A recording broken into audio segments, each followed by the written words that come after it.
ప్రభువైన యేసుక్రీస్తు నామములో మీకు అందరికీ మరొకసారి వందనాలు సమర్పిస్తున్నాను. నేటి బైబిల్ తరగతిలో ఈ బుధవారం సాయంత్రం సమయమున సిలువ పైన దొంగ పొందిన పాప క్షమాపణ గూర్చినటువంటి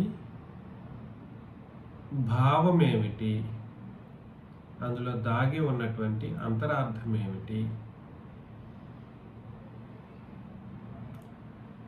ఇది మనం ఖచ్చితంగా తెలుసుకోవాల్సిన ప్రాముఖ్యమైనటువంటి ఒక సంగతి.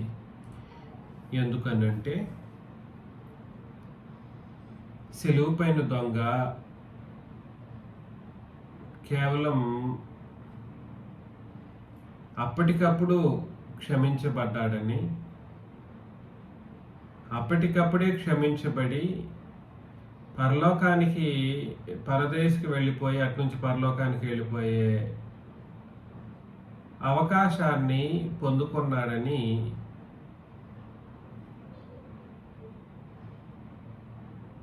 రక్షణకు బాప్తిస్మం అవసరం లేదు అని, దీన్ని బట్టి అత్యంత ప్రమాదకరమైనటువంటి సిద్ధాంతం నేటి ప్రపంచాన్ని ఏలుబడి చేస్తూ ఉంది. కృప అనే మాటను ఇందులో దాచిపెట్టి సిలువ పైన దొంగకి ఎంత సులభమైన కృప దొరికింది, క్షమాపణ పొందుకున్నాడు, పరదేశికి వెళ్ళిపోయాడు, ఇంకేం అతను ఇంకా అటు నుంచి అటు పరలోకానికి వెళ్ళిపోతాడు, కాబట్టి బాప్తిస్మం అవసరం లేదు అన్నట్లుగా చాలా మంది కాదండోయ్. గతంలో నేను ఒక చోటికి వెళ్ళినప్పుడు అక్కడ కూడా ఊదర మాటలతో నన్ను గెలవడం కొరకు సిలువ పైన దొంగ ఎంత సులభంగా క్షమించబడ్డాడు అనేటట్లుగా ఒక క్రీస్తు సంఘం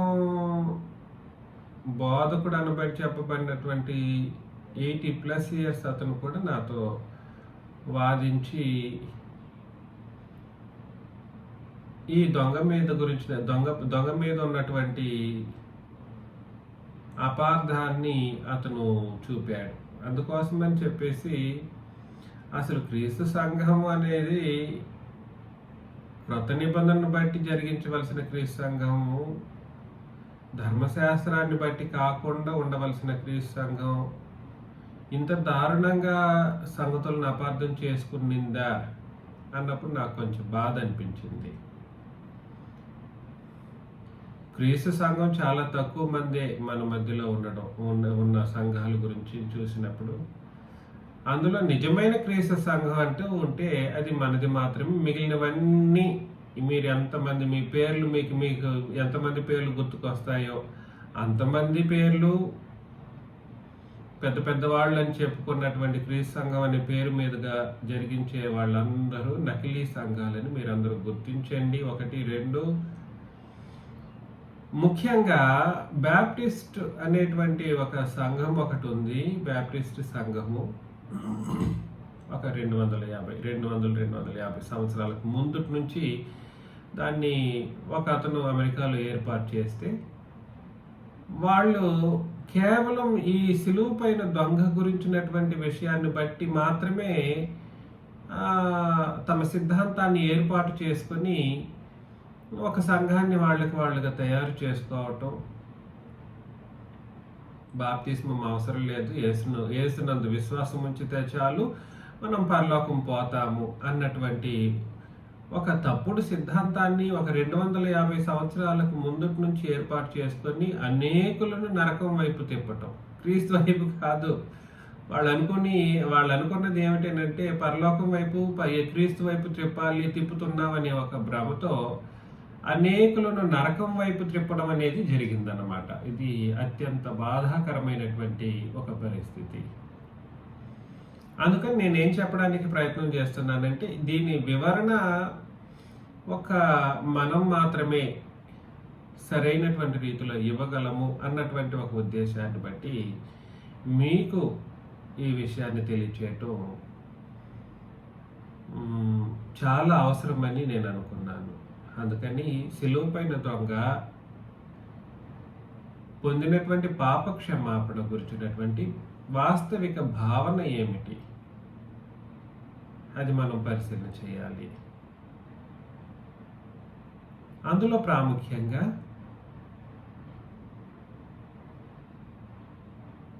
రెండు ప్రశ్నలతో ఈ విషయాన్ని మనం ఆలోచన చేస్తాం. మొదటి ప్రశ్న, సిలువ పైన దొంగ క్రొత్త నిబంధన కాలం వాడా? పాప క్షమాపణ పొందుకోవటం కొరకు 2 నిబంధన కాలాలు ఉన్నాయి బైబిల్లో. వాస్తవానికి 3 నిబంధన కాలాలు ఉన్నాయి అనుకోండి. ప్రథమంగా మనం 2 నిబంధనల గురించి ఆలోచన చేద్దాం. 3వ తర్వాత చూద్దాం, అవసరం లేదు అది. ఎందుకంటే సిలువ పైన దొంగ గురించి కాబట్టి ముందు నిబంధన ఏమిటో, నిబంధన కాలం ఏమిటో గుర్తించవలసినటువంటి అవసరత ఎంతైనా ఉంది. యేసు ప్రభువు భూమి మీదకి పుట్టినప్పుడు లేదా ఆయన పుట్టడానికి అయినటువంటి పరిస్థితుల్లో గతంలో కూడా మనం అనేక సార్లు ఆలోచన చేశాం. ఆయన ఇశ్రాయేలీలకు రక్షకుడిగా, వారికి తోడుగా ఉంటూ ఆయన ఇశ్రాయేలీలను రక్షించు రాజుగా ఆయన వాళ్ళకి పుట్టారు అనే ఒక ఉద్దేశాన్ని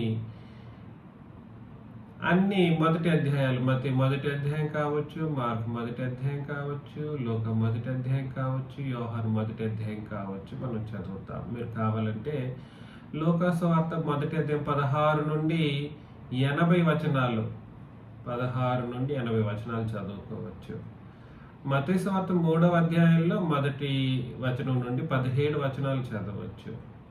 అపోస్తల కార్యములు 13వ అధ్యాయం 24వ వచనం కూడా మీరు చదువుకోవచ్చు. ఇవన్నీ ఏం తెలియచేస్తున్నాయంటే కేవలం యేసు ప్రభువు యొక్క పుట్టుక ఇశ్రాయేలీల కొరకని, వాళ్ళు రక్షణ కొరకు, వాళ్ళని రక్షించడం కొరకు ఆయన పుట్టారని, వాళ్ళని మాత్రమే రక్షించడం కొరకు పుట్టారని పుట్టుక గురించి మనం గతంలో అనేక సార్లు చదివాం. ఈ వచనాలన్నీ కూడా దాన్ని తెలియచేస్తాయి. పుట్టుక ఎవరి గురించి? ఇశ్రాయేలీల గురించి. కానీ మరణం ఇశ్రాయేలీల గురించి మాత్రం కాదు, సర్వలోకం గురించి అన్నటువంటి విషయాన్ని మనకు లేఖనాలు తెలియజేస్తున్నాయి. అనేక సందర్భాల్లో మీకు తెలియచేసిన విషయం ఏమిటంటే, నేను వచనాలు చెప్పుకుంటూ వెళుతూ ఉన్నాను, మీరు రాసుకునే వాళ్ళు రాయగలరు. మత్తయి సువార్త 10వ అధ్యాయం 5వ వచనంలో యేసు ప్రభు కేవలం ఆ 12 మందిని అపోస్తుల్ని ఏర్పాటు చేసుకొని, ఇశ్రాయేలీయుల ఇంటి వారి నశించిన గొర్రెల వద్దకే వెళ్ళండి, కానీ సమరయులు ఏ పట్టణంలోనైనను అన్యజనుల పట్టణాల్లోనైనను మీరు ప్రవేశించకండి అని ఆజ్ఞాపిస్తారు యేసు ప్రభు. అంటే సిలువకు ముందు, ఆయన మరణానికి ముందు కేవలం ఎవరి వద్దకు మాత్రమే తన అపోస్తుల్ని పంపించారు అని అన్నప్పుడు, ఈ తప్పిపోయిన లేదా పాపములో కొట్టిమిట్టాడుతున్నటువంటి ఇశ్రాయేలీల వద్దకు వెళ్ళండి, కానీ అన్యజనుల వద్దకు వెళ్ళొద్దు, సమరయుల ఏ పట్టణంలోనికైనా వెళ్ళవద్దు అని ఆజ్ఞాపించారు. ఆయన పుట్టినప్పుడు కూడా సరే, ఆయన బ్రతికినప్పుడు కూడా సరే, మత్తయి సువార్త 15:24లో మత్తయి సువార్త 15:24లో ఆయన ఏమన్నారనంటే,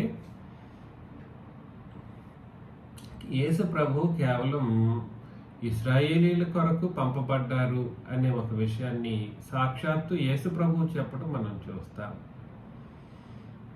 ఎవరి యొద్దకు పంపబడ్డారని యేసు ప్రభు చెప్తున్నారని అంటే, కేవలం ఇశ్రాయేలీల యొద్దకి నేను పంపబడ్డాను, కానీ మరి ఎవని యొద్దకును నేను పంపబడలేదు అని యేసు ప్రభు ప్రత్యక్షంగా స్ట్రెయిట్ ఆన్సర్ చెప్పడం మనం చూస్తాం. దీన్ని బట్టి మనకు ఏం అర్థమవుతుంది అని అంటే, సిలువ వరకు పాత నిబంధనను తోచా తప్పకుండా యేసు ప్రభు వారు పాటిస్తూ వస్తూ ఉన్నారు. ఆయన యొక్క పనితనం మొత్తం కూడా సరే, పని మొత్తం కూడా సరే, మిషనరీ వర్క్ మొత్తం కూడా సరే, ఇశ్రాయేలీని చుట్టే, ఇశ్రాయేలు రాజ్యం చుట్టే జరుగుతూ ఉంది. ఇశ్రాయేలీల తర్వాత ఆయన ఎక్కడా కూడా సరే సువార్త వెళ్ళి చెప్పినట్లుగా, లేదా నేనంటే పాత నిబంధన సువార్తను చెప్పినట్లుగా, లేదా ఒకవేళ సమరయులు అనే వాళ్ళ దగ్గరికి వెళ్ళినప్పటికీ వాళ్ళకి కూడా సరే ముందు మీరు యూదుల దగ్గరకు వచ్చి రక్షణ తీసుకోండి, ఆరాధన చేయాలి అని అనుకుంటే అని వాళ్ళకి అలా చెప్పడం. మొత్తం యూద మతం గురించి, యూద ఆచారాల గురించి, యూద ఆరాధన విధానాల గురించి, లేదా పాత నిబంధన ఆరాధన విధానాల గురించి యేసు ప్రభువు మాట్లాడుతూ రావడం అనేది మనం చదువుకుంటూ వస్తూ ఉంటాం అన్నమాట. ఎప్పటి వరకు? మత్తయి 27 వరకు, మార్కు 15, లూకా 23, యోహాను 19 వరకు. మత్తయి 27, మార్కు 15, లూకా 23, యోహాను 19 వరకు. కాబట్టి నేనేం చెప్పడానికి ప్రయత్నం చేస్తున్నానంటే, సిలువ వరకు పాత నిబంధన అన్నప్పుడు సిలువ వరకు అని నేను ఇంతవరకు వచనాలతో చెప్పగలిగాను. కానీ ప్రత్యేకించి ఒక పిన్ పాయింట్ అనేది మనకు అర్థం కావాలి. సిలువ పైన దొంగ క్రొత్త నిబంధన కాలం వాడా అనే ప్రశ్నకు మనం ఆలోచన చేసినప్పుడు, క్రొత్త నిబంధన అంటే అది ఏమిటో మనం అర్థం చేసుకోగలిగినప్పుడు, ఆ సిలువ పైన వాళ్ళు, అది ఇద్దరు దొంగలు కావచ్చు, క్రీస్తు ప్రభు వారు కావచ్చు, ఏ నిబంధన ప్రజలుగా అక్కడ కనబడతారు అనేది మనం సూక్ష్మంగా చూసి అర్థం చేసుకోగలం.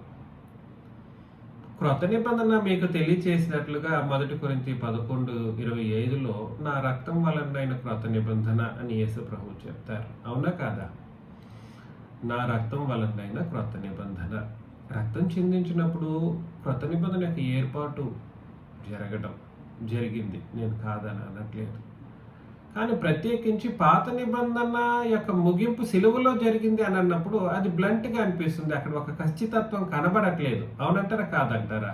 సిలువలో జరిగింది అని అంటే ఓకే, కరెక్టే. కానీ ఈ సిలువ పైన దొంగ బ్రతికి ఉన్నాడా లేదా? క్షమాపణ అడుగుతున్నప్పుడు యేసు ప్రభువుని క్షమాపణ అడుగుతున్నాడు, బ్రతికి ఉన్నాడు. ఇద్దరు దొంగలు బ్రతికే ఉన్నారు. ఇద్దరు దొంగలతో పాటు మహాపవిత్రుడు, నిష్కల్మషుడు, ఆ దేవునితో సమానుడు శిలువ మీద వేలాడబడుతున్నటువంటి పరిస్థితుల్లో ఆయన కూడా బ్రతికే ఉన్నారు. కాబట్టి బ్రతికి ఉన్నారు అని అన్నప్పుడే మీకు అర్థమైపోవాలి అది ఏ నిబంధన కాలమో. హెబ్రీలకు రాసిన పత్రిక 9వ అధ్యాయం 16-17 వచనాలను చదివినప్పుడు, హెబ్రీలకు రాసిన పత్రిక 9వ అధ్యాయము 16-17 వచనాలను చదివినప్పుడు, మరణ శాసనం ఎక్కడ ఉండునో అక్కడ మరణ శాసనము రాసిన వాని మరణము ఆవశ్యకము. కాబట్టి మరణ శాసనం రాసిన వారు యేసు ప్రభు. ఇంతకీ మరణ శాసనం అనగానేమిటి అని అంటే క్రొత్త నిబంధన.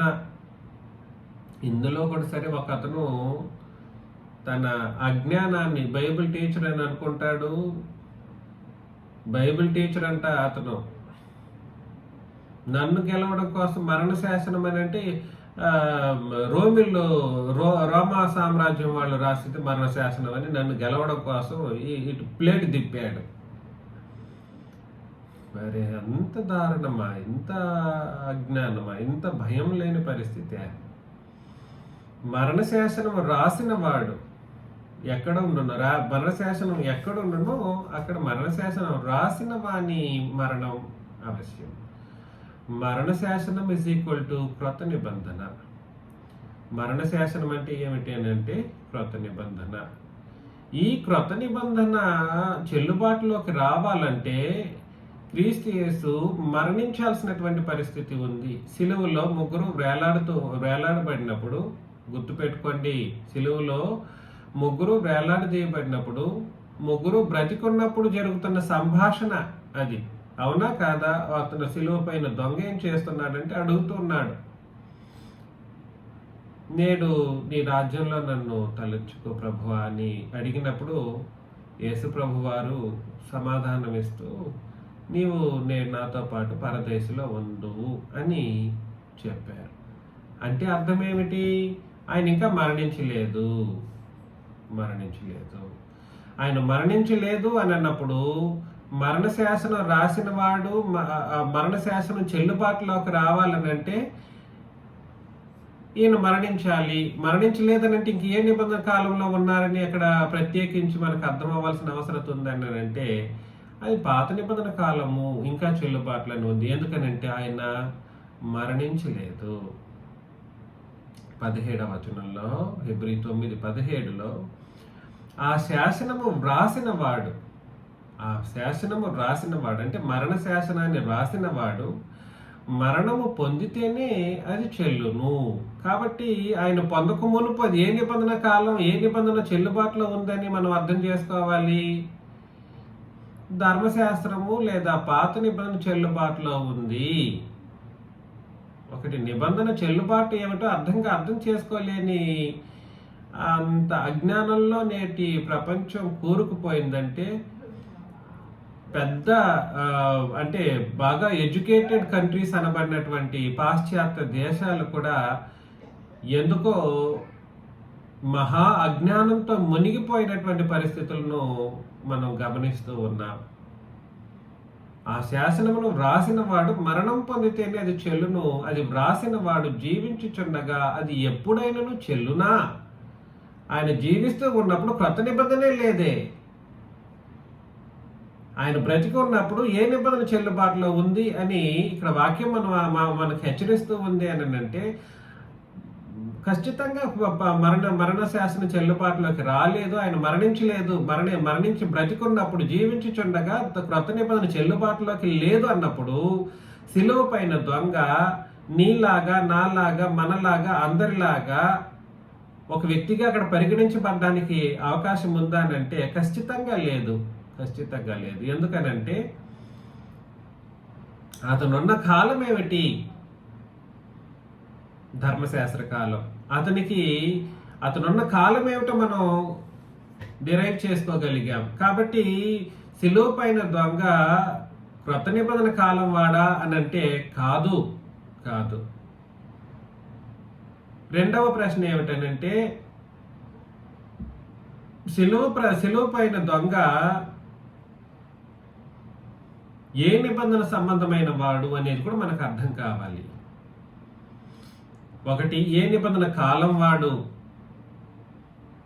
రెండు, ఏ నిబంధనకు సంబంధించిన వాడు అనే రెండు ప్రశ్నలకు సమాధానాలు మనం వెదకవలసిన వారంగా ఉన్నాం. ద్వితీయోపదేశ కాండం 21వ అధ్యాయం 22 నుండి 23 వచనాలు మనం చదువుతూ ఉన్నప్పుడు ద్వితీయోపదేశ కాండం 21వ అధ్యాయము 22 నుండి 23 వచనాలను మనం చదువుతూ ఉన్నప్పుడు మరణ శిక్షకు తగిన పాపము ఒకడు చేయగా అతని చంపి మ్రాను మీద వేలాడదీసిన ఎడల. మీరు గుర్తు పెట్టుకోండి, సిలువ పైన వేలాడదీసి లేదా మ్రాను మీద వేలాడ తీయడం అనేది యూదుల ఆచారం లేదా ధర్మశాస్త్రపు ఆజ్ఞ. కాకపోతే చిన్న చిన్న పాపాలకంతా మ్రాను మీద వేలాడదీయబడరు. క్షమించరాని పాపం, మరణ శిక్షకు తగిన పాపము చేసిన వాడైతే వాడిని ఏం చేస్తారు అని అంటే చంపేసి లేదా సిలువ పైన వేలాడ తీస్తూ ఉన్నప్పుడు చనిపోయేటట్లుగా వేలాడ తీస్తారు. ఈ ఆచారం మరెక్కడా లేదు. మరొకడు అన్నాడు, నన్ను జయించటం కోసం, నన్ను ఓడించటం కోసం ఊదర మాటలు మాట్లాడుతూ అసలు సిలువ పైన వేలాడదీయటం అనేది రోమ సామ్రాజ్యం వాళ్ళు ఇంట్రడ్యూస్ చేశారన్నట్టు. లేదరా, వాక్యం చెప్పింది బాబు, వాక్యం చెప్పింది మరణశిక్షకు తగిన పాపం చేసిన వాడు మ్రాను మీద వేలాడదీయబడతాడు. 23, అతని శవము రాత్రి వేళ ఆ మ్రాను మీద నిలవకూడదు. ద్వితీయోపదేశ కాండం 21:23 నేను చదువుతూ ఉన్నాను. అతని శవము రాత్రి వేళ ఆ మ్రాను మీద నిలవకూడదు. వేలాడదీయబడిన వాడు దేవునికి శాపగ్రస్తుడు గనుక నీ దేవుడైన యెహోవా స్వాస్థ్యముగా నీకు ఇచ్చుచున్న దేశమును నీవు అపవిత్రపరచుకున్నట్లు అగత్యముగా ఆ దినమున వానిని పాతి పెట్టవలెను అని చెప్పడం మనం చూస్తూ ఉన్నాం. అందుకని సిలువ మీద వేలాడదీయబడ్డం అనేది ఎవరి ఆజ్ఞ, ఏ నిబంధన ఆజ్ఞ? ఇక్కడ ముగ్గురు సిలువ మీద వేలాడదీయబడుతున్నారంటే ఎవడో రోమానో గ్రీకు దేశస్థుడు వచ్చి వీళ్ళని సిలువ మీద వేలాడి తీసేయగలరా? ఈ ఆజ్ఞ ఎవరిది? ఏ ఆజ్ఞ? ఏ నిబంధనలోనిది? ధర్మశాస్త్ర నిబంధనలోని ఆజ్ఞ. ఈ నిబంధనను పాటించే కోణంలో అక్కడ అన్ని విధాలుగా పనులు జరుగుతూ ఉన్నాయి. సిలువ పైన వేలాడదీయడం అనేది ఏ నిబంధనను బట్టి అనేది అర్థం చేసుకోలేని ప్రజలుగా సిలువ పైన వేలాడదీస్తేనంట క్రొత్త నిబంధన. ఎక్కడ సిలువ పైన వేలాడదీయటానికి క్రొత్త నిబంధనకు సంబంధం ఏమన్నా ఉందా? సంబంధం ఉందా? అసలు సిలువ పైన వేలాడదీయబడిన వాడు దేవునికి శాపగ్రస్తుడు. ఎంత దారుణమైనటువంటి విషయమో! శాపగ్రస్తులను పట్టుకొనేసి సిలువ మీద వేస్తారు. అది ఏ నిబంధన ఆజ్ఞ అనంటే ధర్మశాస్త్రంలోని ప్రాముఖ్యమైనటువంటి ఆజ్ఞ అన్నమాట. అంటే అంత నేరం చేసిన వాళ్ళైతే తీసుకెళ్ళి సిలువ అనేటువంటి మ్రాను మీద వాళ్ళని వేలాడదీస్తారన్నమాట. అందుకని నేను మిమ్మల్ని ప్రేమతో హెచ్చరిస్తున్న విషయం ఏమిటంటే, సిలువ పైన దొంగ మొట్టమొదటిగా ఏ నిబంధన కాలం వాడు అన్నప్పుడు మరణశాసనం రాసిన వాడు మరణించితేనే అది చెల్లుబాటులోకి వస్తుంది. జీవించినప్పుడు చెల్లుబాటులో లేదు అన్నప్పుడు, క్రొత్త నిబంధన చెల్లుబాటులో లేదు అన్నప్పుడు ఈ ముగ్గురు కూడా సరే ఏ నిబంధన కాలంలోని వారని మనం అర్థం చేసుకోవాలి? పాత నిబంధన కాలం ప్రాముఖ్యంగా ఆ విషయం గుర్తుపెట్టుకోవాలి. రెండవది, సిలువ పైన వేలాడదీయడం అనేది ఎవరి యొక్క ఆచారం, ఎవరి యొక్క ఆజ్ఞ అది అని అంటే దేవుని యొక్క ఆజ్ఞ, పాత నిబంధన ఆజ్ఞ. సిలువ పైన వేలాడదీయబడడం అనేది దేవుని యొక్క ఆజ్ఞ. ఈ ఆజ్ఞను అక్కడ పాటించడం అనేది మనం గమనిస్తున్నాం. అవును, కరెక్టే. వేరే సైనికులు, రోమా సామ్రాజ్యం సైనికులు ఉన్నారు. వీరంతా యూదుల ప్రకారమే జరుగుతూ ఉంది. వాళ్ళు ఆ సైనికులే తీసుకెళ్లారు, అన్ని చేశారు కూడా. కానీ అన్నిటికీ కారణం ఎవరనంటే ఇశ్రాయేలీలు.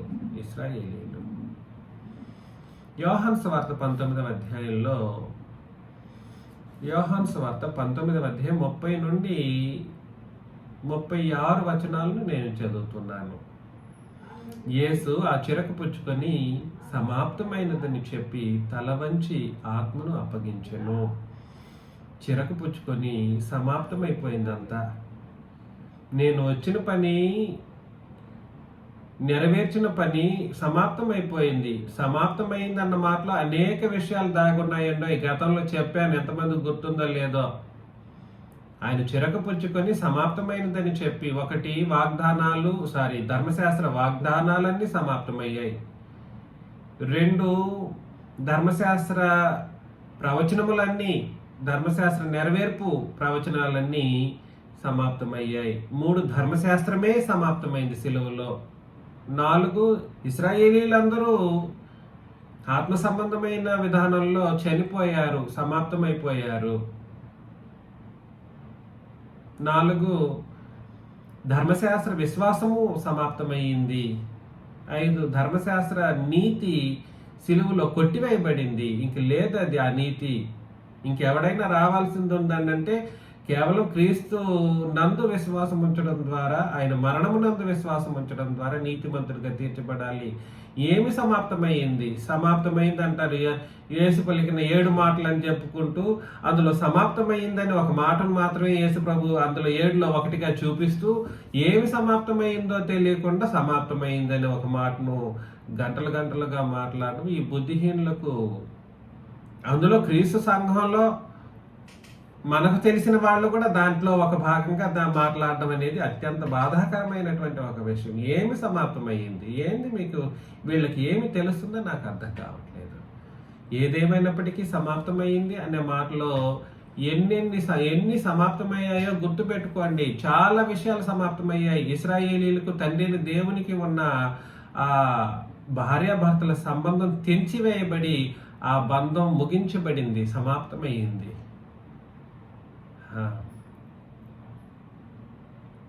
చాలా విషయాలు ఉన్నాయి, దాగి ఉన్నాయి. తెలుసు కదా మీకు, చెప్పాను గతంలో. అందుకని అది చెప్పిన తర్వాత 31లో యోహాను 19:31, ఆ దినము సిద్ధపరచు దినం, మరుసటి విశ్రాంతి దినము మహాదినం గనుక ఆ దేహములు విశ్రాంతి దినమున శిలువ మీద వండుకున్నట్లు వారి కాళ్ళు విరగొట్టించి వారిని తీసివేయించమని యూదులు పిలాతును అడిగిరి. ఎవరు వెళ్ళి అడిగారు? యూదులే వెళ్ళి అడిగారు. ఏ నిబంధన ప్రకారం వెళ్ళి అడుగుతున్నారు? మీ యూదులు ఎప్పుడూ కూడా కాంప్రమైజ్ అవ్వరు. మీరు ఇప్పటికీ కూడా గుర్తుపెట్టుకోండి. క్రొత్త నిబంధన ఏర్పాటై ఇప్పటికి 2000+ సంవత్సరాలు అవుతున్నా కూడా సరే, క్రొత్త నిబంధన అంటేనే వాళ్ళకి నచ్చని ఒక నిబంధన, అది ఒక అబద్ధపు పుస్తకం అని ఇప్పటికీ వాళ్ళు తెలియజేస్తారు. మనోళ్ళు ఈ భూమి మీద క్రొత్త నిబంధన తెలియని ప్రతి మూర్ఖులు కూడా సరే, మూర్ఖ జాతికి సంబంధించిన వాళ్ళందరూ యూదుల యొక్క మనస్తత్వాన్ని గుర్తించలేరు. వీళ్ళెళ్ళి పిలాతు రోమా సామ్రాజ్యం వాడి యొక్క ఆచార వ్యవహారాలను పాటించగలరా? పాటించలేరు.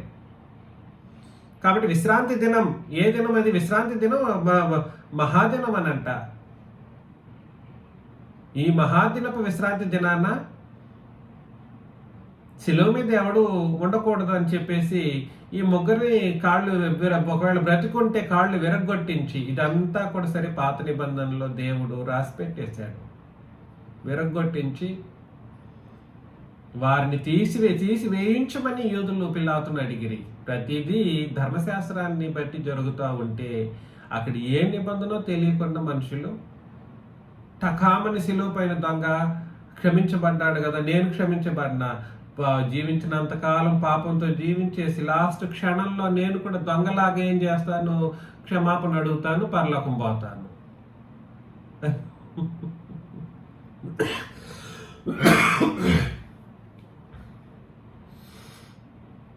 32 కాబట్టి సైనికులు వచ్చి ఆయనతో కూడా సిలువ వేయబడిన మొదటి వాని కాళ్లను, రెండవ వాని కాళ్లను విరగొట్టిరి.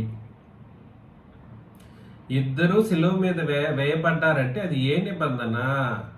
ఏ నిబంధన ఆజ్ఞ ప్రకారం అక్కడ జరుగుతూ ఉంది అని అంటే, ఇద్దరు ఇశ్రాయేలీలకు సంబంధించిన వారే, ఇశ్రాయేలు ఆజ్ఞ ప్రకారమే వాళ్ళు సిలువలో వేలాడదీయబడుతూ ఉన్నారు ప్రభుని యేసుక్రీస్తుతో పాటుగా. కాబట్టి సిలువ పైన దొంగ అనేవాడు ఏ అన్యజనుడో లేదా ఏ సమరయుడో కాదు. సిలువ పైన దొంగకి హఠాత్తుగా క్షమాపణ ఎలా వచ్చిందనే విషయం గురించి మనం ఆలోచన చేద్దాం. కానీ సిలువ పైన దొంగ ఎవడు అనే విషయం గురించి మనం ఆలోచన చేస్తూ ఉన్నప్పుడు, వాడు ధర్మశాస్త్ర సంబంధమైన వాడు. మొట్టమొదటిగా వాడు ధర్మశాస్త్ర కాలానికి సంబంధించిన వాడు. రెండు, వాడు ధర్మశాస్త్ర సంబంధమైనటువంటి ఆజ్ఞలకు ముడిపడినటువంటి వాడు. కేవలం పాత నిబంధనే ధ్యేయంగా పెట్టుకుని పరిస్థితులను జరిగిస్తున్నటువంటి సందర్భం అది. 33 వారు యేసునద్దకు వచ్చి అంతకు ముందే ఆయన మృతి పొంది ఉండట చూచి ఆయన కాళ్ళు విరగొట్టలేదు కానీ సైనికులలో ఒకడు ఈటితో ఆయన ప్రక్కను పొడిచెను. వెంటనే రక్తమును నీళ్లును కారెను.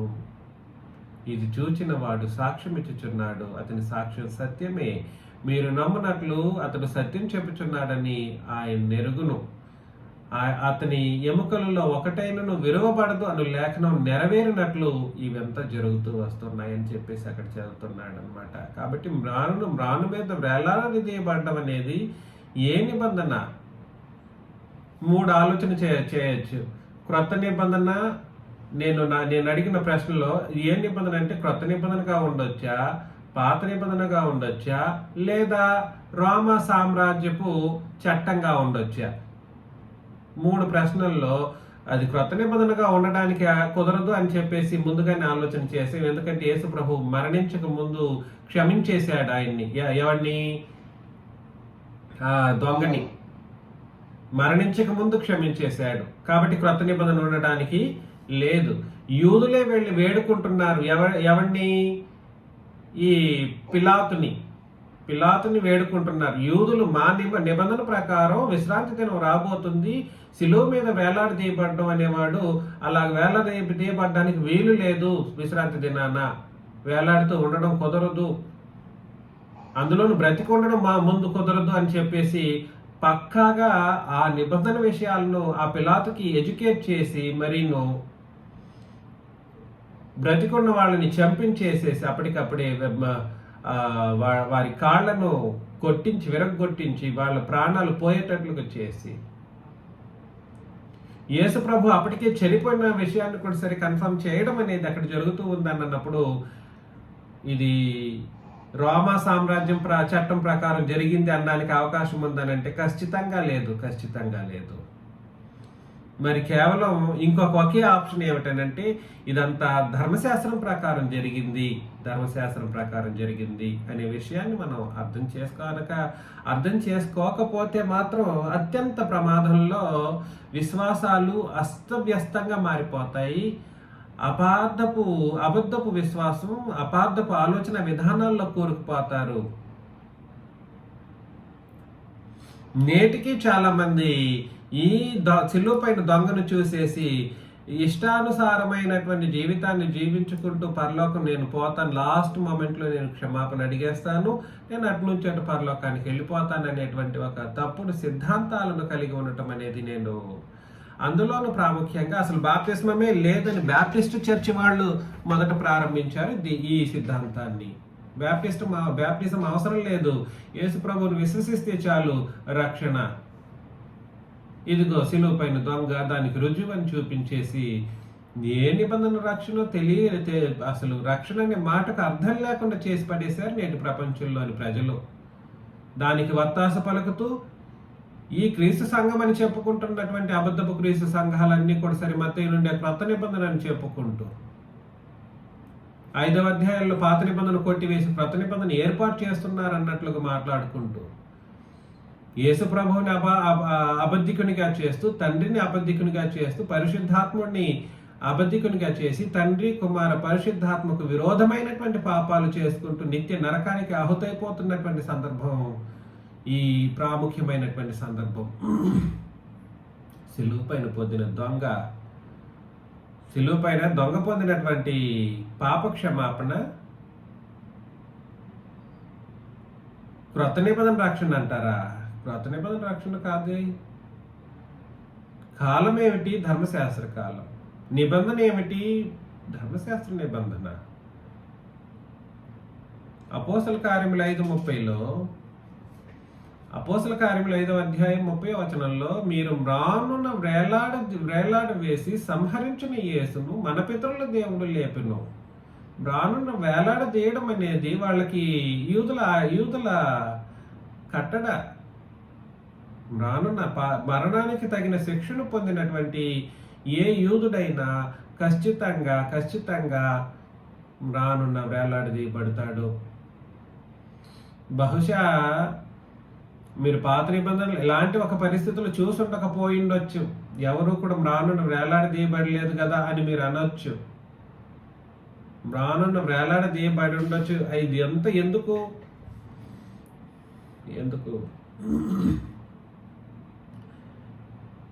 అన్ని సందర్భాల్లోనూ దేవుడు రాసి ఇవ్వాల్సిన అవసరం లేదు. అన్ని సందర్భాన్ని ప్రతిదానికి నీకు రుజువులు ఆయన ఇవ్వాల్సిన అవసరం లేదు. నువ్వు చదివి నీవుగా అర్థం చేసుకుని నిబంధనానుసారమైన జీవితాన్ని నువ్వు చక్కదిద్దుకోవాలి. కానీ ఆయన అన్ని నీకు స్పూన్ ఫీడ్ చేయడు. నువ్వేమైనా జంతువా ఆయన ప్రతిదీ నీకు అరేంజ్ చేయటానికి? యేసు ప్రభు భూమి మీద బ్రతికినప్పుడు ఆయన చెప్పారు, కాకులను చూడండి, పక్షులను చూడండి, అవి విత్తువు కొయ్యవు, కోట్లలో కూర్చుకొనము, జంతువులు వాటికే అట్లా చేస్తే నీకెందుకు చేయడని ఆయన అన్నట్లుగా నువ్వేమన్నా జంతువా నీకు అన్ని దేవుడు చేసి పెట్టడానికి? నీకెందుకు జ్ఞానం ఇచ్చింది?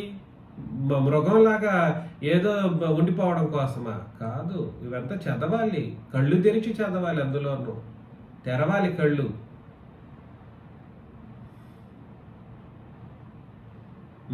మృగాలు కూడా పర్లేదు, కొంత భయపడతాయి.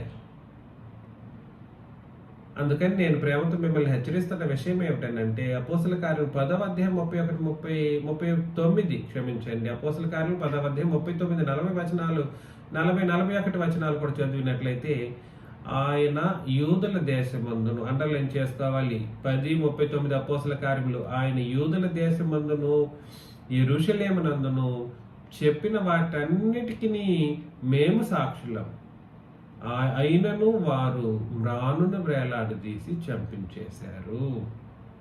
మొత్తం యూదులు యెరూషలేము ఇశ్రాయేలీలు. మ్రానును వేలాడదీయడం అనేది ఎవడు చేసేది?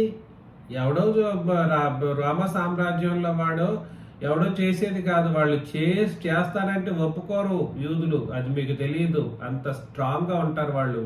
ఎన్ని మంది ప్రాణాలను తీసేసుకోండి అని ధర్మశాస్త్రం పట్ల వైరాగ్యంతో వాళ్ళు అలా చేసేవారు. ఎవడైనా భయపడాల్సిందే యూదులకి, మీకు తెలీదు. అందుకని మ్రానును వేలాడతీయడం అనేది కేవలం ధర్మశాస్త్రానికి సంబంధించినటువంటి ప్రాముఖ్యమైనటువంటి ఆజ్ఞ. మ్రానును వేలాడతీయడం అనే ఆజ్ఞ కేవలం మరణశిక్షకు తగిన పాత్రులైన వాళ్ళకి మాత్రమే ఆజ్ఞ అన్నమాట. ఇక్కడ 40వ వచనం, దేవుడు ఆయన్ను 3వ దినమున లేపి ప్రజలకందరికీ కాక దేవుని చేత ముందుగా ఏర్పరచబడిన సాక్షులకే, అనగా ఆయన మృతుల్లో నుండి లేచిన తర్వాత ఆయనతో కూడా అన్నపానములు పుచ్చుకున్న మాకే ఆయన ప్రత్యక్షముగా కనబడినట్లు అనుగ్రహించెను. ఎంత బాగా చెప్పేశారో. గలతీ పత్రిక 3వ అధ్యాయంలో గలతీ 3:13 నుండి 15 వచనాలు కూడా మనం చదివినప్పుడు, ఆత్మను గూర్చిన వాగ్దానము విశ్వాసం వలన మనకు లభించినట్లు అబ్రహాము పొందిన ఆశీర్వచనము క్రీస్తు యేసు ద్వారా అన్ని జనులకు కలుగుటకై. 2 ముఖ్యమైన కార్యక్రమాలు. ఆత్మను గూర్చిన వాగ్దానం విశ్వాసం వలన ఇశ్రాయేలీలకు లభించాలి. 2, అబ్రహాము పొందిన ఆశీర్వచనం యేసుక్రీస్తు ద్వారా అన్ని జనులకు కూడా. అబ్రహాం పొందిన ఆశీర్వచనం నీ యందు సర్వలోకం ఆశీర్వదించబడుతుంది అన్నప్పుడు అన్ని జనులు, ఇశ్రాయేలుతో పాటు అన్ని జనులు కూడా వస్తారనే ఉద్దేశం అన్నమాట. యేసుక్రీస్తు ద్వారా అన్ని జనులకు కలుగుటకై. క్రీస్తు మన కోసం, అంటే ఇశ్రాయేలీల కోసం శాపమై మనలను ధర్మశాస్త్రం యొక్క శాపము నుండి విమోచించెను. మన కోసం శాపమై, ఇశ్రాయేలీల కోసం శాపమై మనలను, ఇశ్రాయేలీలను, సంఘం కాదు ఇక్కడ, మనం అన్నప్పుడు సంఘం అని అన్నాడు ఒకడు. చాలా మంది ఆ రోజు రత్నకిషోర్ గారి డిబేట్లో కూడా ఇదే మాటల, వాళ్ళందరూ కూడా ఇదే స్టాండ్ పాయింట్లో వచ్చారు. మనం అంటే క్రొత్త సంఘం కొరకు అని. కళ్ళు తెరిచి చదవండి, నెక్స్ట్ వచనం చదవండి అంటే కూడా వాదిస్తారు. అసలు సంఘం అనుకుంటూ దేవుని బోధ చేస్తామనుకుంటూ ఇంత అబద్ధాన్ని, కళ్ళెదురుగా ఇంత అబద్ధాలతో, ఇంత దుష్ట బుద్ధితో మనుషులు ఉంటారా? ఏమి నీతి బోధిస్తారు వీళ్ళు? ఒక్కంత యథార్థత, న్యాయము ఏమీ లేకుండా ఏం బోధలు చేస్తారో నాకు అర్థం కాదు. క్రీస్తు మన కోసం శాపమై మనల్ని ధర్మశాస్త్రం యొక్క శాపం నుండి విమోచించెను. మనలను అనేవాళ్ళు ఎవరు అనంటే, అన్ని జనులకి వెళ్ళి ధర్మశాస్త్ర శాపాలు వెళ్ళవు, ఎప్పటికీ వెళ్ళదు. ఇది గుర్తు పెట్టుకోండి మీరు. అన్ని జనులకి ధర్మశాస్త్ర శాపం అంటూ ఏమీ ఉండదు. క్రీస్తు మన కోసం శాపమై అని అన్నప్పుడు ఎవరి కోసం శాపమై? ఇశ్రాయేలీల కోసం శాపమై. మనలను అన్నప్పుడు సంఘం కాదు, ఇశ్రాయేలీలను ధర్మశాస్త్రం యొక్క శాపం నుండి విమోచించను. ఇందును గూర్చి మ్రాను మీద వేలాడిన ప్రతి వాడును శాపగ్రస్తుడని వ్రాయబడి ఉన్నదని మనం ఇంతకు ముందు కూడా చదివాం ద్వితీయోపదేశకాండం 21వ అధ్యాయంలో. చదివామా లేదా? ఇందును గురించి మ్రాను మీద వేలాడదీయబడిన ప్రతివాడు శాపగ్రస్తుడని వ్రాయబడి ఉన్నది. సహోదరులారా, మనుష్య రీతిగా మాట్లాడుచున్నాను. మనుష్యుడు చేసిన ఒడంబడికి అయినను స్థిరపడిన తర్వాత ఎవడునూ దాన్ని కొట్టివేయడు, దానితో మరేమియో కలుపడు. క్రొత్త నిబంధన ఒకటి వాళ్ళని ఆ ధర్మశాస్త్ర శాపం నుండి విమోచించి అయిపోయిన తర్వాత మరొక నిబంధనను ఒడంబడికని స్థిరపడిన మనుషుడు ఏర్పాటు చేసిన ఒక మనుషుడు ఒక ఒడంబడికను తయారు చేస్తాడు. ఒక ఒడంబడికను అగ్రిమెంట్ తయారు చేసేటప్పుడు స్థిరపరచబడి స్టీల్ అంతా అయిపోయింది, తిరిగి వెళ్ళి అందులో కొత్తగా రాస్తాడా? రాయగలడా? అయిపోయింది. ఇద్దరు సిగ్నేచర్స్ అయిపోయాయి. ఇంతకు మించి ఇంకేది మనకు నీకు నాకు ఏం ఉండకూడదు, తగాదాలు రాకూడదు. నువ్వు ఒప్పుకుంటానంటే నువ్వు కూడా సైన్ చేయి అన్న తర్వాత ఇద్దరు సైన్ చేసేసి ఇద్దరు ఒక్కొక్క కాపీ తీసేసుకున్న తర్వాత వీడు వెళ్ళిపోయిన తర్వాత వీడు ఇంకొకటి ఏమైనా రాస్తాడా? ఎక్స్ట్రాగా రాసుకోగలడా? ఇంకోటి తీసుకెళ్ళినోడు వాడు సపరేట్గా రాయగలడా? ఏమైనా కలపగలడా? పాయింట్స్ కలపలేడు. అసలు ఆఫ్టర్ ఆల్ మనుషులు ఏర్పాటు చేసిన దానికి అంత పకడ్బందీ అయినటువంటి పరిస్థితిలో ఉంటే ధర్మశాస్త్ర శాపము నుండి విమోచించి అయిపోయిన తర్వాత క్రొత్త నిబంధన ఇచ్చేసిన తర్వాత ఈ క్రొత్త నిబంధనలో మాత్రం ఎందుకు ఈ ప్రపంచం మొత్తం పాత నిబంధనను కలిపి క్రొత్త నిబంధన బోధగా అపోస్తుల బోధగా చెబుతుందో నాకు అర్థం కావట్లేదు. ఆఫ్టర్ ఆల్ మనుషులు ఏర్పాటు చేసినటువంటి ఒడంబడికలోనే అది స్థిరపరచబడి అయిపోయిన తర్వాత దాన్ని కొట్టివేయడం కానీ జరగదు, మరి ఏమి కలపడం అనేది కుదరదు అని అన్నప్పుడు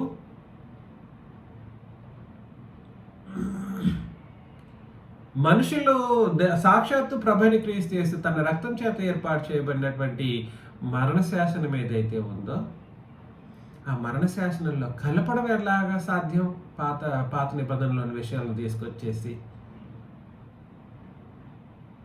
సాధ్యం చేస్తున్నారు అసలు. అందుకే నేను చెప్పేది, ఈ అస్తవ్యస్తమైనటువంటి విధానాలలో వీళ్ళు దొంగ గురించనే కాదులోండి, అన్ని క్రొత్త నిబంధన అంటేనే అర్థం కాకుండా ఇవాళ ప్రపంచం మొత్తం కొట్టుమిట్టాడుతూ నరకం వైపు నడుస్తూ ఉంది. ఈ ముగ్గురికి, తండ్రికి, కుమారునికి, పరిశుద్ధాత్మకి ముందు అత్యంత పాపభరితమైనటువంటి జీవితంలో బైబిల్ పట్టుకుని పరిశుద్ధంగా అన్నట్లుగా వీళ్ళ నడతలు ప్రవర్తనలు కనబడతాయి. వట్టి అబద్ధాలు అన్నమాట,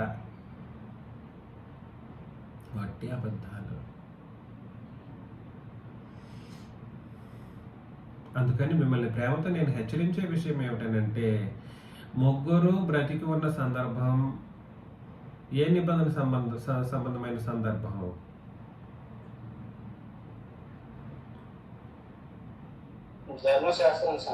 ధర్మశాస్త్ర సంబంధమైనటువంటి సందర్భం. ముగ్గురు శిలువ మీద వేలాడదీయబడ్డం అనేది ఏ నిబంధన? ఆజ్ఞ అంటే ధర్మశాస్త్ర సంబంధమైనటువంటి ఆజ్ఞ.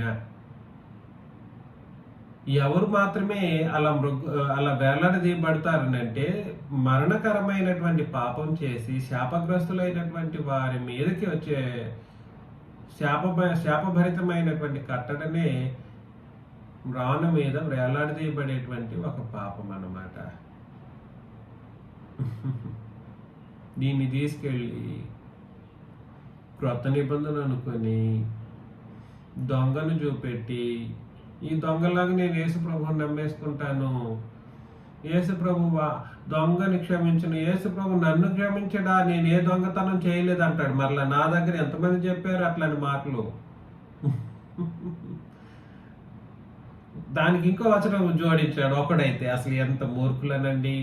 యేసుప్రభు నిన్న నేడు ఏకరీతిగానే ఉన్నాడు, నిన్న నేడు రేపు ఎల్లప్పుడూ ఇంకెప్పుడు కూడా ఏకరీతిగానే ఉంటాడు.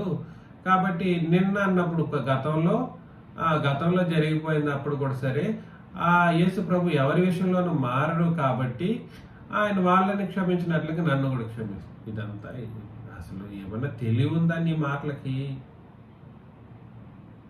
జ్ఞానం ఉండాల్సిన అవసరం లేదా? అత్యంత ప్రమాదకరమైనటువంటి అజ్ఞానపు మాటలు ఇవన్నీ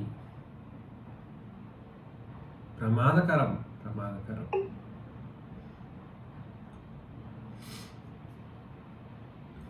ఆలోచన చేయండి.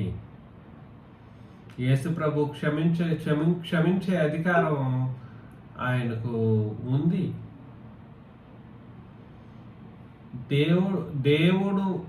దేవుడుగా క్షమించే అధికారం ఆయనకు ఉంది. పాత నిబంధనలో కూడా వాస్తవానికి పాపాలు క్షమించాలంటే ఏ ఇశ్రాయేలీలో ప్రధాన యాజకుడు కూడా చెప్పలేదు నీ పాపాలు క్షమించబడ్డాయని. ఏం చెప్పాను చెప్పండి? నీ పాపాలు క్షమించబడ్డాయి పో అని చెప్పడానికి ఏ ప్రధాన యాజకుడికి లేదు, రాజు కూడా చెప్పలేడు. పాపాలను క్షమించే అధికారం ఎవడికి ఉంది? ఎవ్వడికి లేదు. అధికారం ఇయ్యబడిందని ఎందుకు చెప్పారనంటే నేను అంతటి వాడిని. ఎవరంతటి వాడిని?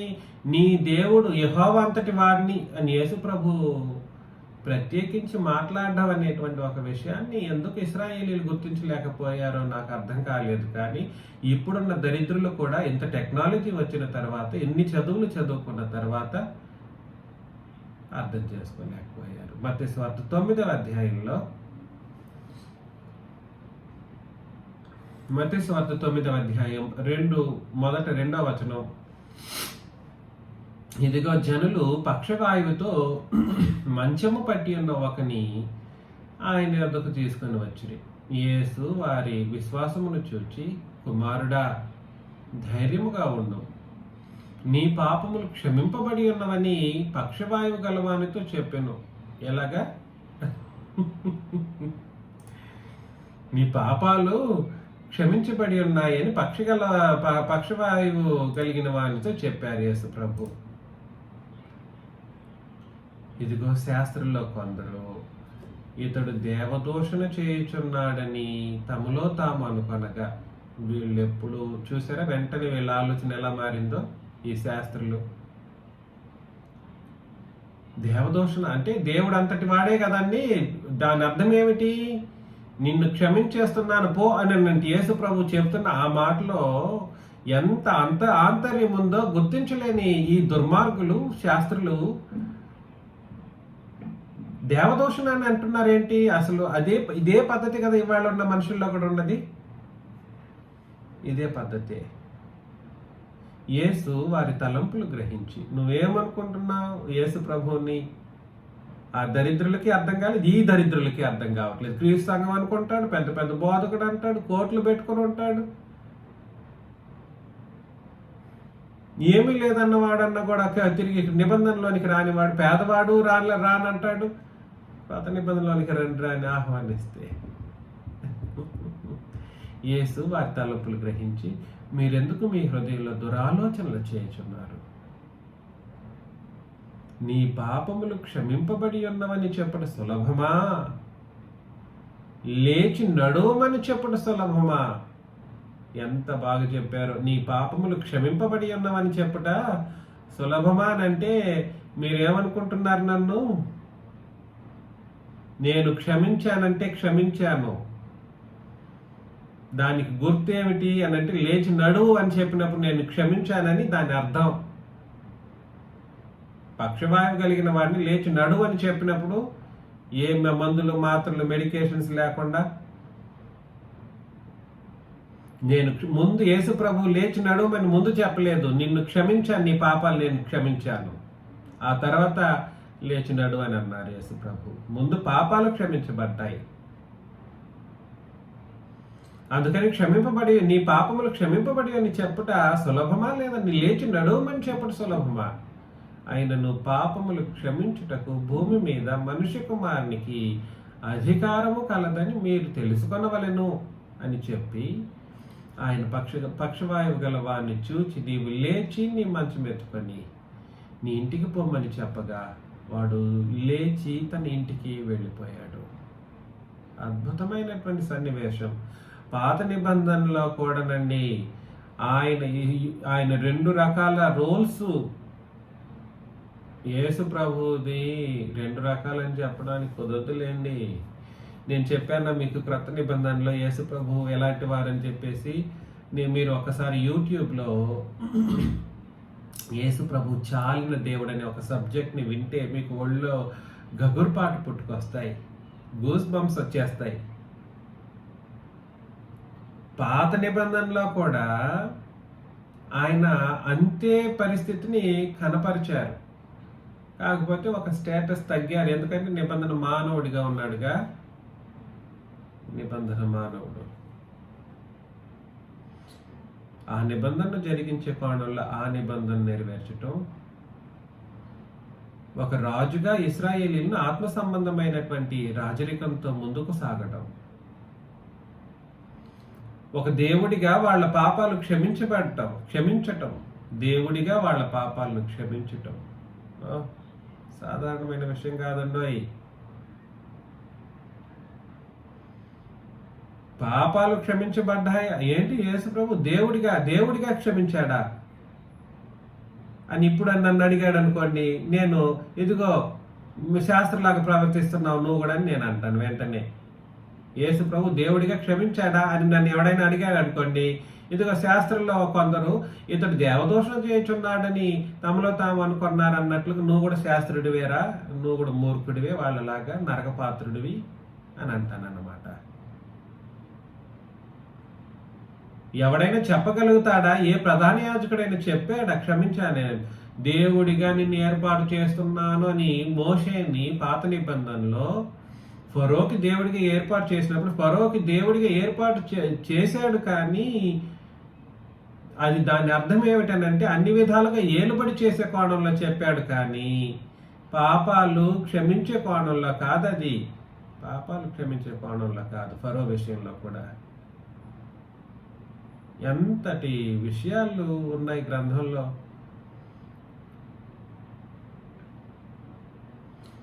యేసు ప్రభువు యొక్క పద్ధతులు మనుషులకు అర్థం కావట్లేదు. వాడు లేచి తన ఇంటికి వెళ్ళిపోయాడు. మొదట వాడికి క్షమాపణ వచ్చింది, తర్వాత ఏమొచ్చింది? స్వస్థత వచ్చింది. స్వస్థత రావడం అని అంటే సాధ్యమా? పక్షవాయు కలిగిన వాడికి నేను చేయగలనా? నేను చేయలేను. క్రొత్త నిబంధన అనొచ్చు, దానికంటే శ్రేష్టమైన నిబంధన అనొచ్చు. కానీ పోలిక నేను ఎవరితో పోల్చుకోవడానికి అవకాశం లేదు. ప్రభు అయిన క్రీస్తుతో నాకు పోలిక నా అయ్యో మహాపాపం. ఎంతైనా నేను ఆయనకు రూపాన్ని పొందుకునే కోణంలోనే ఉండాలి, కానీ ఆయన చేసినంత కార్యాలు చేయడం అని అంటే అసలు నేను కాదు కదా, ప్రపంచం మొత్తం ఏకమైనా కూడా చేయలేరు అన్ని విషయాలు. అందుకని నేనేం చెప్పడానికి ప్రయత్నం చేస్తున్నానని అంటే, సిలువ పైన దొంగను క్షమించారు, పాపాలు క్షమించారు అని అనడానికి ఏ నిబంధన కారణం చెప్పండి? సిలువ పైన దొంగ పాపాలు క్షమించబడ్డాయి అని చెప్పడానికి ఏ నిబంధన కారణం అని అంటే, ధర్మశాస్త్ర కాలంలో, పాత నిబంధన కాలంలో యేసు ప్రభువుకి దేవుడంతటి దేవుడిగా క్షమించే అధికారం ఆయనకుంది.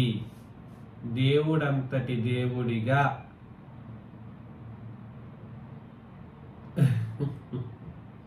క్షమించే అధికారం ఆయనకుంది. అలా చెప్పినందుకు ఆ దుష్టులు, శాస్త్రులైన దుష్టులు, ఈయనేంటి దేవదోషణ చేస్తున్నాడు, ఇతడు దేవదోషణ చేయుచున్నాడు,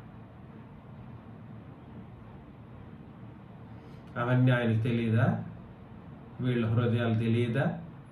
అందరి హృదయములు ఎరిగిన్న ప్రభువా అని ప్రార్థన చేశారు అపోస్తులు.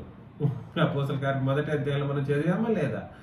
అది ఎవడైనా గుర్తించగలడా? ఎవరికైనా ఈ ట్రిక్స్ తెలిసి ఇవన్నీ ఏదన్నా యేసు ప్రభు అంట ఈ దేవుడు ఒక్కడైన బ్యాచ్ వాళ్ళు అత్యంత దుష్టులు, దుర్మార్గులు, అపవాది సంతానం. వాళ్ళు ఏం చెప్పారు అంటే, యేసు ప్రభు ఇలాంటి కార్యాలు చేశారు, అద్భుతాలు, మహత్కార్యాలు, సూచకార్యాలు చేశారు అని అంటే, భూమి మీద కూడా చాలా మంది బెయల్జెబూలు వాళ్ళు కూడా చేస్తారు, అలాగే చేశారు యేసు ప్రభు అన్నట్లు చెప్పాడు.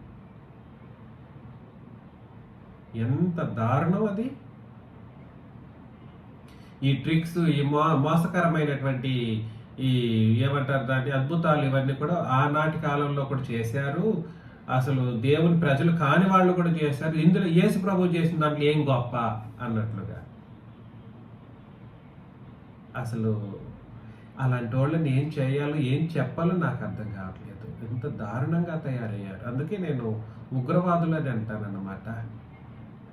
ఊరికే కాదు, నేను ఎప్పుడు ఊరికే ఎందుకు అంటాను, ఎవరిని నేను ఊరికే నిబంధన జోలికి వస్తేనే అంట. నా ఎదురుకు వచ్చి అనాలి ఎవడు చెప్పినా కూడా, ఎదురుగా రారు, చెప్పరు, పిలవరు, చేయరు.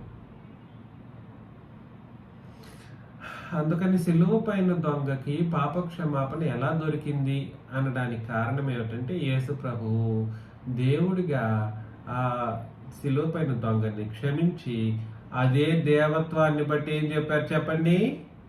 నీవు నేడు నాతో కూడా పరదేశంలో ఉందువు. అలా చెప్పడం ఎవరికైనా సాధ్యం అవుతుందాన్ని? ఆ మాట చెప్పగలడా? ఎవడైనా చెప్తాడా? చెప్పలేడు. అది ఆయన దేవత్వపు స్థితిని బట్టి ఆయన చెప్పినటువంటి మాట అన్నమాట. అందుకని మీరందరూ గుర్తించాల్సిన విషయం ఏమిటంటే, సిలువ పైన దొంగ కంప్లీట్గా పాత నిబంధన వ్యక్తి అని, వాడున్న కాలం పాత నిబంధన కాలం అని, వాడు సిలువ వేయబడ్డానికి కారణం మరణశిక్షకు పాత్రమైన కారణమని, సిలువ పైన వేలాడదీయబడ్డం అనేది ధర్మశాస్త్రపు ఆజ్ఞయని. అవునా కాదా? ధర్మశాస్త్రపు ఆజ్ఞయని. క్షమాపణ పొందింది మాత్రం ధర్మశాస్త్రమును బట్టి యేసు ప్రభు దేవుడంతటి దేవుడిగా వాడిని క్షమించారని. ధర్మశాస్త్రాన్ని బట్టి నీవు కూడా నాతో పాటు క్షమించిన తర్వాత నీతిమంతుడు అయిపోయాడు. ఇంక నీతిమంతుడైన వాడు ఎక్కడికి వెళ్ళిపోతాడు? చనిపోయిన వెంటనే పరదేశికి వెళుతాడు. అందుకని పరదేశకు నువ్వు నాతో పాటు వస్తావని యేసు ప్రభు కంప్లీట్గా ధర్మశాస్త్రాన్ని బట్టి జరిగించిన సందర్భాన్ని మీరందరూ గుర్తించి గ్రహించి, ఇప్పటి వరకు మీకు ఒకవేళ అపార్థాలు ఉన్నట్లయితే వాటిని తొలగించుకోవాల్సిందిగా మనం చేస్తూ ముగిస్తున్నాను. మీకు అందరికీ క్రీస్తు యేసు నామములో వందనాలు.